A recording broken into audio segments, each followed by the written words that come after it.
미가서 7장 14절부터 마지막 절 20절 말씀까지 미가서 마지막입니다. 미가서 7장 14절부터 마지막 절 20절까지 우리 함께 봉독하시겠습니다.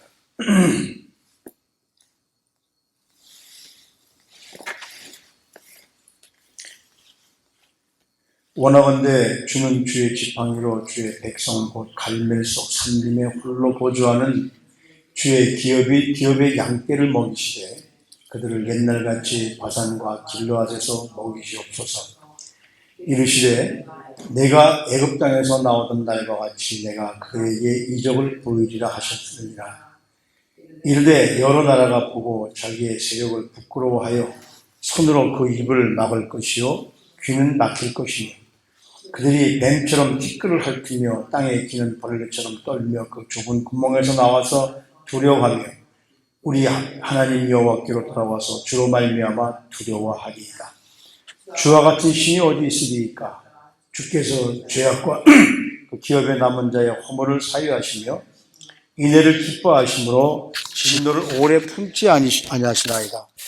다시 우리를 불쌍히 여기셔서 우리의 죄악을 발로 밟으시고 우리의 모든 죄를 깊은 바다에 던지시리이다.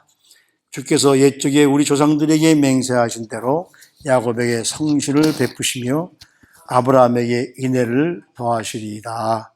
아멘.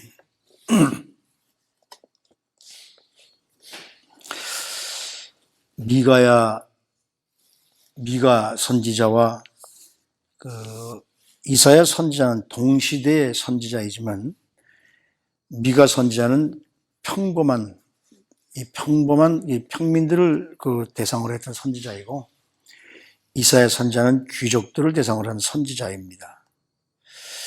이제 이 미가서의 마지막을 오면서 미가 선지자가 지금 하나님 앞에 기도하면서 첫째로 뭐라고 그러냐면 하나님이 약속하신 것을 붙들고 기도합니다.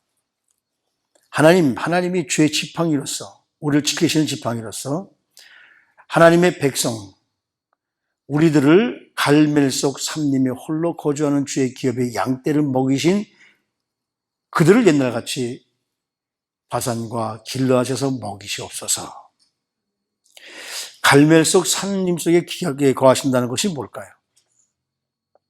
이 말은 하나님이 민족들 가운데서 이스라엘을 선택하셔서 즉 다시 말하면 비옥한 땅에 거하시게 하겠다신 하나님의 약속.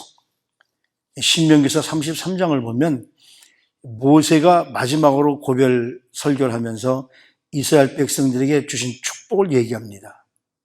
그 신명기서 33장 28절 말씀에 이스라엘이 안전히 거하며 야곱의 샘은 곡식과 포도주의 땅에 홀로 있나니 곧 그의 하늘에 이슬을 내리는 곳이다.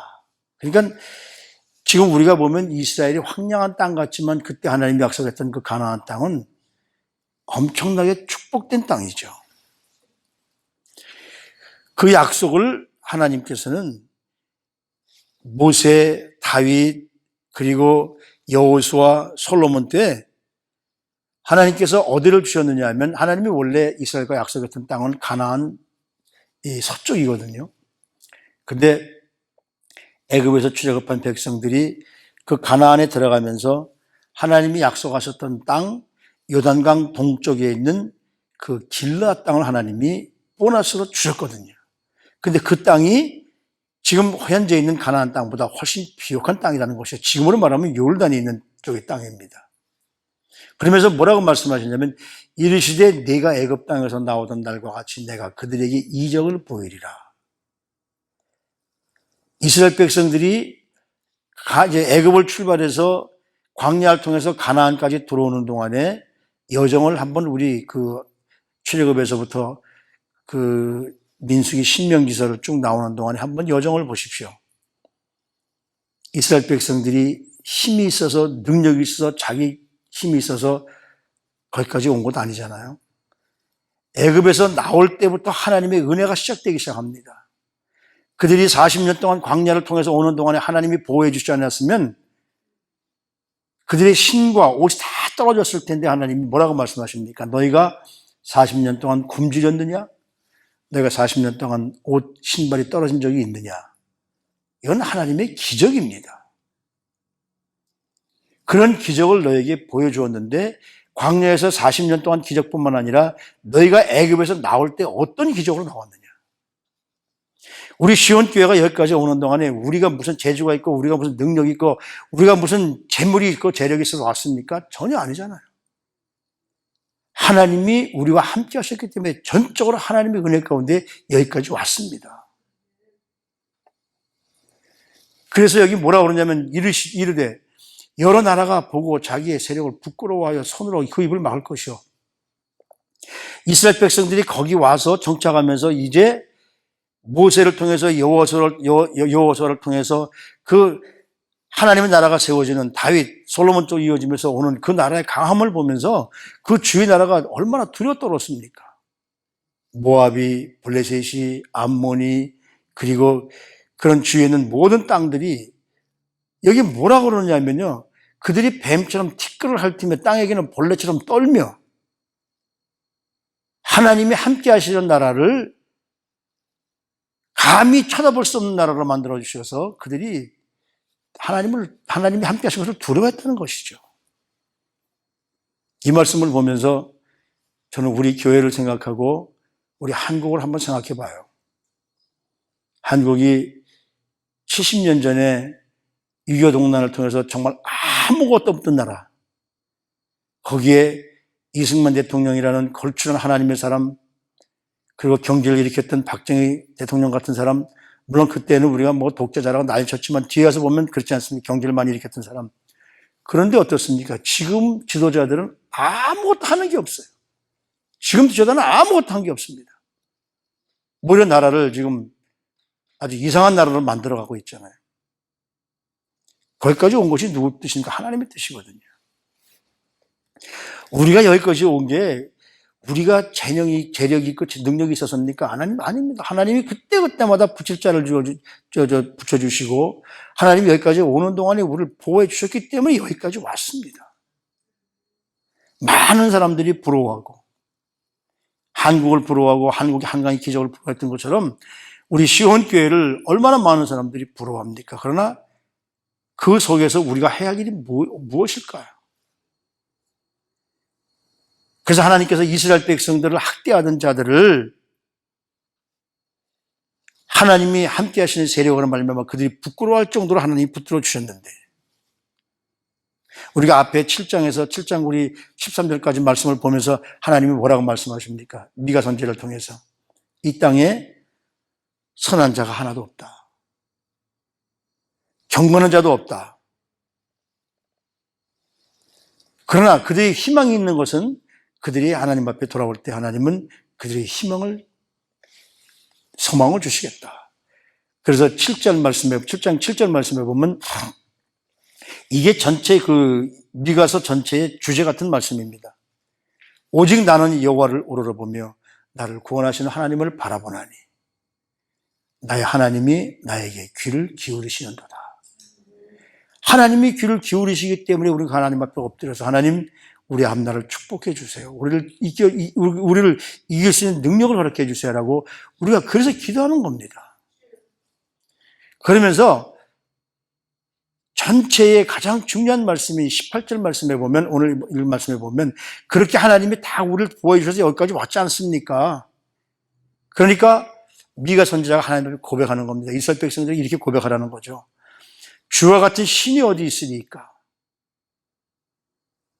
하나님 같은 분은 이 땅에 아무도 어떤 신도 물론 다른 우상들이 사람들이 만든 것이지만 왜 이런 신이 어디 있느냐고 이렇게 고백을 하느냐 하면 죄악과 그 기업에 남은 자의 허물을 사유하시며 죄를 지은 사람들을 하나님이 용서해 주시겠다는 거예요.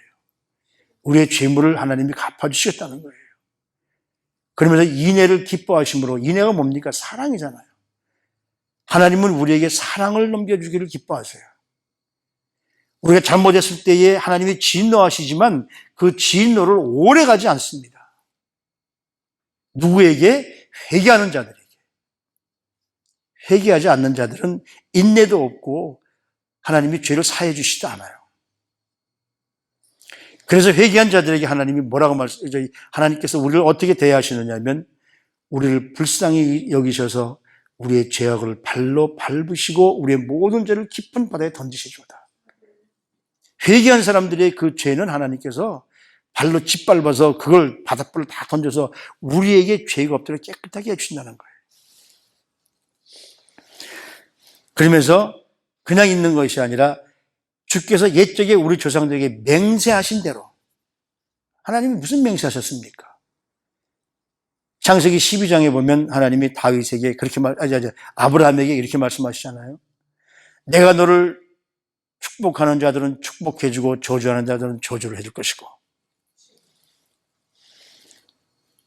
네 자손이 땅에 편만히 이르게 할 것이고 내 모든 민족이 너로 인하여 복을 받으리라. 우리 그리스도인들로 인해서 우리 그리스도인들을 축복하는 자들에게는 축복해 주시고 우리 그리스도인들을 저주하는 자들에게는 저주를 하게 될 것이고 모든 사람들이 회개하고 하나님 앞에 돌아와서 하나님 앞에 선 모든 사람들을 하나님께서 뭐라고 그러십니까?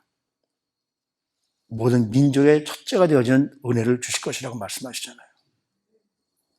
그뿐입니까? 야곱에게 뭐라고 말씀하십니까? 창세기 28장에 보면 내 자손이 땅의 티끌 같아서 동서남북으로 편만하게 될지며 땅의 모든 족속이 너와 내 자손을 인하여서 복을 받게 될 것이다. 하나님이 그런 은혜를, 그런 복을 우리에게 주셨어요. 그럼 우리가 할 일이 뭘까요? 정말 사랑의 하나님을 힘입고 사랑의 하나님을 덧입고 우리는 우리에게 주어진 일을 열심히 해야 돼요. 빌 하이벨스 목사님이 쓴 책 너무 바빠서 기도합니다라는 책이 있어요. 거기에 이 빌 하이빌스 목사님은 뭐라고 말씀하시냐면 하나님은 우리들의 기도에 관심이 많으시다고 얘기하십니다. 왜냐하면 나에게 관심이 많기 때문에 우리에게 관심이 많기 때문에 우리가 하나님 앞에 엎드려 기도하는 것에 대해서 관심이 많으시다는 것이죠. 그렇기 때문에 우리에게 있어서 가장 중요한 것은 뭐냐면 무엇이든지 우리의 엄청난 관심사는 하나님도 관심사를 갖고 계신다. 우리의 관심사는 내 관심사가 나만 가진 관심사가 아니라 하나님도 나와 똑같은 관심사를 나를 통해서 갖고 계신다는 거예요. 그래서 우리 앞에 벌어지고 있는 일, 그 일이 바로 하나님께서 가장 중요하시다는 일인 거예요. 우리 시원교회가 앞으로 하고 나가야 될 일이 우리가 걱정하지만 그 걱정은 하나님도 우리가 똑같은 걱정을 하고 계시고 똑같은 관심사를 갖고 계신다는 겁니다. 근데 우리 사람들이 사람의 입장에 서서 일을 하려고 그래요. 하나님이 얼마나 슬퍼하시겠어요. 하나님은 우리 교회를 향하신 계획이 있으시고 하나님은 우리 교회를 향하신 놀라운 일이 있으신데 그래서 우리 하나님의 뜻을 따라서 하나님의 뜻이 무엇인가를 깨닫고 따라가야 될 텐데 사람들은 그렇지 않습니다. 내가 무엇을 하려고 하나님이 얼마나 여기 오늘 이 본문 말씀을 봐도 얼마나 그렇습니까? 하나님은 우리를 불쌍히 여기시는 분이십니다. 그래서 우리가 지은 죄를 발로 밟으시고 모든 죄를 깊은 바다로 던지시는데 여기서 가장 중요한 것은 뭐냐면 내가 하나님 앞에 내 죄를 꺼집어 내놓는 겁니다. 회개하는 겁니다. 그러면서 그 빌 하이벨스 목사님은 거기 이렇게 말해요. 만일 우리 아이가 나한테 전화를 해서 아빠 급해요. 빨리빨리 나 좀 도와주세요. 내 해결한 부탁을 들어주세요. 라고 한다면 우리는 뭐라고 할까? 그러면서 그 하이벨스 목사님이 이렇게 말합니다. 그만해라. 그렇게 통사정할 필요가 없다. 내 인생에서 가장 중요한 것이 네가 하는 일보다 나는 네게 가장 관심이 있단다. 내가 너의 힘든 필요를 채워주는 것보다 더 기쁜 일이 어디 있겠니라고 그렇게 말할 것이라는 거죠. 바로 하나님이 우리를 향하신 마음이 그렇다고 하는 겁니다. 그래서 하나님은 우리에게 뭐라고 말씀하시느냐면 그 모든 문제를 가지고 내 임재 속으로 내가 들어와라 그렇게 말씀하세요. 제가 어제도 며칠 동안 기도하면서 저녁을 금식하면서 기도하는데 정말 우리 앞에 있는 문제를 가지고 얼마나 하나님 앞에 엎드려서 하나님 앞에 구해받느냐. 인간적인 지혜로 내가 무엇을 하려고 하는 모습을 많이 가졌지만 정말 그 문제를 놓고 하나님 앞에 얼마나 기도했느냐. 부끄럽더라고요. 저도 하면서도 하나님 도저히 그렇게 못했습니다. 그러면서 하나님 그렇게 말씀하십니다. 내가 가까이 와서 내게 말하렴. 내 모든 걱정거리, 내 모든 문제를 내게 다 털어내어놓으라. 왜냐하면 나는 네게 대해서 지대한 관심을 가지고 있다. 왜? 나는 내 아버지니까. 하나님이 내 아버지가 아니면, 하나님이 우리 아버지가 아니시면 우리 하나님 앞에 그런 기도를 할 필요도 없어요. 왜? 아버지가 아닌 사람이 어떻게 우리 기도를 들어주시겠습니까? 근데 내 아버지니까라고 말씀하시는 것을 끝나는 것이 아니라 나는 내게 도와줄 능력이 있어. 왜? 하늘과 땅의 모든 권세가 내 것이니까. 그리고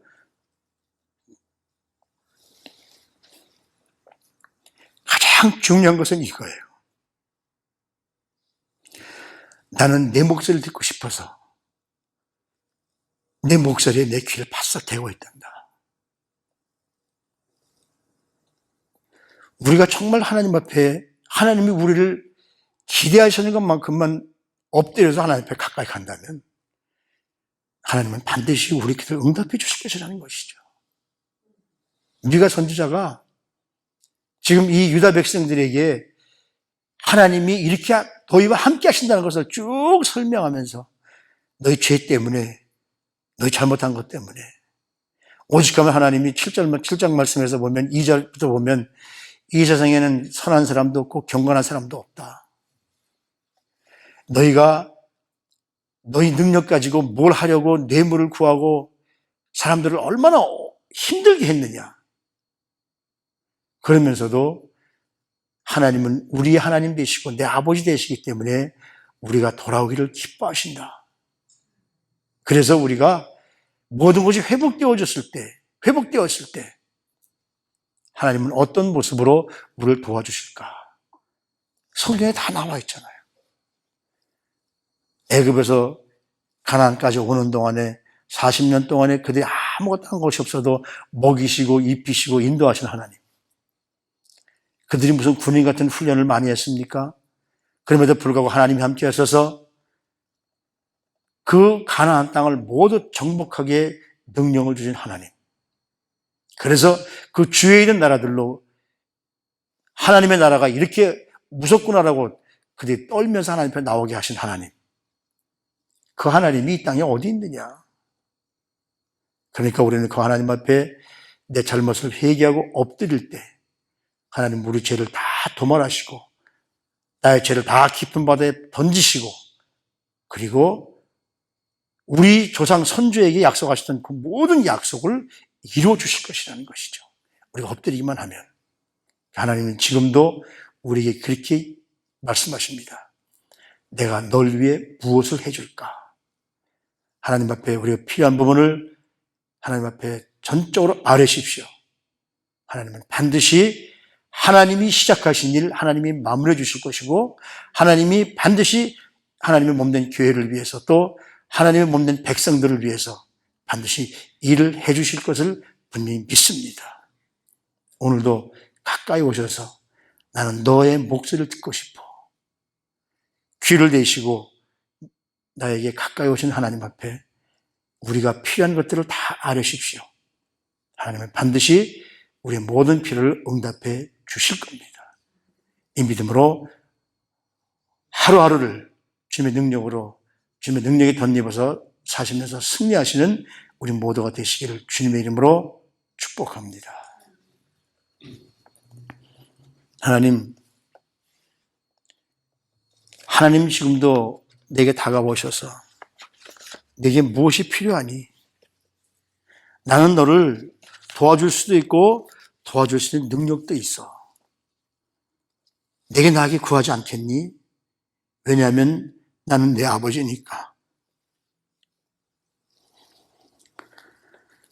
우리 백성들의 죄악을, 허물을 말끔히 씻어주시기를 원하시는 하나님, 죄악을 용서해 주시기를 원하시는 하나님, 우리가 하나님 앞에 돌아오기만 하면 하나님이 모든 것을 갚아주시고 하나님 모든 것을 위해서 일해 주실 텐데, 그 주님과 같은 분은 이 세상 어디에도 없습니다. 온 세상이 주님의 인자하심과 주님의 사랑하심을 통해서 찬양할 수 있는 그러한 사랑의 성도님들이 될 수 있도록 저희들을 축복해 주시옵소서. 오늘도 이 아침에 하나님 앞에 무릎을 꿇었습니다. 우리의 기도하는 기도를 응답해 주시고 나는 내 아버지이기 때문에 내가 필요한 모든 것들을 갚아주시겠다. 그 음성을 들으시고 이 땅에서 날마다 승리하며 살아갈 수 있도록 우리 사랑하는 성도님들을 축복해 주시옵소서. 존귀하신 우리 구주 예수 그리스도 이름으로 감사하며 기도드리옵나이다. 아멘.